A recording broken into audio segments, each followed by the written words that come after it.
혹시 재미, 창의성, 심지어 행복의 비밀이 무언가를 더하는 게 아니라 오히려 빼는 것에 달려 있다면 어떠실 것 같나요? 오늘 이 시간에는 문화심리학자 김정훈의 아이디어를 통해서 우리 삶을 훨씬 더 흥미롭게 만드는 편집의 기술에 대해 한번 파헤쳐 보겠습니다. 자, 한번 생각해 보세요. 왜 똑같은 축구 경기가 그냥 평범한 리그전일 때보다 월드컵 기간에 보면 훨씬 더 재미있게 느껴질까요? 선수는 똑같고 규칙도 똑같은데 말이죠. 이상하지 않나요? 바로 이 차이에 핵심이 숨어 있습니다. 경기는 똑같지만요. 수십 개의 카메라가 선수들의 표정 하나하나를 잡아내고 관중의 함성을 보여주고 결정적인 순간을 느리게 되감아주는 이 역동적인 편집이 더해지는 순간 경험의 질이 완전히 달라지는 거죠. 단순한 기록이 스릴 넘치는 엔터테인먼트가 되는 겁니다.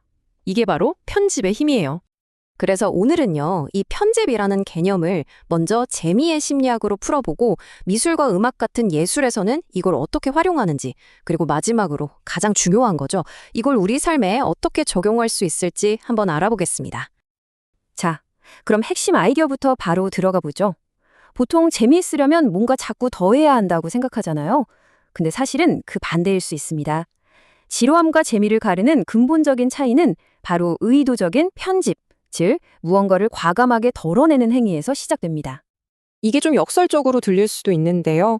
가장 재미있는 경험들은 사실 무언가를 덜어낼 때 만들어집니다. 우리가 열광하는 케이팝 무대나 정말 감명 깊게 본 영화를 한번 떠올려 보세요. 그 강력한 힘은 그냥 날 것 그대로의 시간을 쭉 보여줘서가 아니라 가장 극적이고 짜릿한 순간들만 남도록 철저하게 편집되었기 때문에 생겨나는 겁니다. 그렇다면 우리는 왜 이렇게 편집된 경험을 즐기는 걸까요?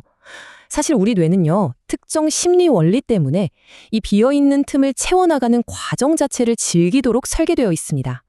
바로 완결성의 원리라는 건데요. 혹시 뭔가 설명이 안 되는 이상한 일을 겪고 나서 밤에 잠 못 이룬 경험 있으세요? 바로 이것 때문입니다. 우리 뇌는 어떻게든 그 빠진 조각들을 채워 넣어서 하나의 완전한 이야기로 만들어야만 직성이 풀리는 거죠. 바로 이 지점이 정말 중요합니다. 재미라는 건 그냥 가만히 앉아서 받아들이는 수동적인 경험이 아니라는 거예요. 정보의 빈틈을 채우려고 머리를 쓰는 우리의 정신적인 노력, 그 과정 자체가 바로 재미의 본질이라는 겁니다. 자, 아마 지금 여러분의 뇌는 이 무작위로 흩어진 점들을 어떻게든 연결해서 어떤 익숙한 이미지를 만들어내려고 굉장히 애쓰고 있을 겁니다. 네, 바로 달마시안이죠. 이 완결성의 원리가 우리 뇌에서 어떻게 작동하는지를 아주 잘 보여주는 예시라고 할 수 있습니다. 자, 이제 심리학적인 원리는 좀 이해가 되셨죠? 그럼 이제 예술가와 영화 감독들이 이 기술을 얼마나 기가 막히게 활용해서 사람들을 매료시켰는지 한번 살펴보겠습니다. 옛날 미술은요, 현실을 사진처럼 정말 완벽하게 베끼는 게 목표였어요. 그러니까 모든 디테일이 다 주어져 있어서 관객은 그냥 아, 그렇구나 하고 수동적으로 보기만 하면 됐죠. 그런데 인상주의 화가들이 나타나서 이 판을 완전히 바꿔버립니다. 일부러 현실을 편집하기 시작한 거예요. 뭉툭한 붓터치로 형태를 슬쩍 암시만 해주고 나머지는 관객의 상상력이 그 빈틈을 채워서 그림을 완성하도록 만든 거죠. 영화 제작자들은 이 편집이라는 개념을 한 차원 더 높은 경지로 끌어올렸습니다. 바로 몽타주라는 기법인데요. 이건 단순히 공간을 편집하는 걸 넘어서 시간 자체를 잘라 붙여서 완전히 새로운 의미를 창조해내는 아주 강력한 도구입니다. 아주 유명한 쿨레쇼프 효과 실험이 이걸 증명했죠. 그냥 아무 표정 없는 배우의 얼굴을 보여주고 바로 다음에 따뜻한 수프 한 그릇을 보여주면 사람들은 배우가 배고프다고 느껴요. 근데 똑같은 얼굴 다음에 관 속에 누운 아이를 보여주면 이번엔 배우가 슬프다고 느낍니다. 감정은 배우의 연기가 아니라 관객이 두 장면 사이의 빈틈을 채우면서 직접 만들어낸 거죠. 하지만 이 관점의 편집은 이것보다 훨씬 더 심오해질 수 있습니다. 무려 500년 넘게 다빈치의 걸작 속에 숨겨져 있던 비밀이 바로 그 증거입니다. 이 그림을 정면에서 보면 뭔가 좀 이상해요. 마리아의 팔은 너무 길고 천사의 자세도 어색하죠. 그래서 수세기 동안 미술사학자들은 이걸 천재화가 다빈치의 몇 안 되는 실수라고 생각했습니다. 우리가 보통 보는 것처럼 정면에서 보면 분명히 왜곡되어 보이니까요. 하지만 말이죠. 다빈치가 틀린 게 아니었습니다. 우리가 이 그림을 잘못 보고 있었던 거예요. 그는 이 그림이 걸릴 성당의 특정 위치, 그러니까 관객이 오른쪽 아래에서 비스듬히 올려다볼 것을 정확하게 계산해서 그렸던 겁니다. 그리고 바로 그 의도된 각도에서 그림을 보면 신기하게도 모든 왜곡이 사라지고 완벽한 비율로 보입니다. 이건 정말 혁신적인 아이디어를 보여주는 거예요. 관점이라는 건 고정된 게 아니라 작품과 관객 사이의 관계 속에서 얼마든지 편집될 수 있다는 거죠.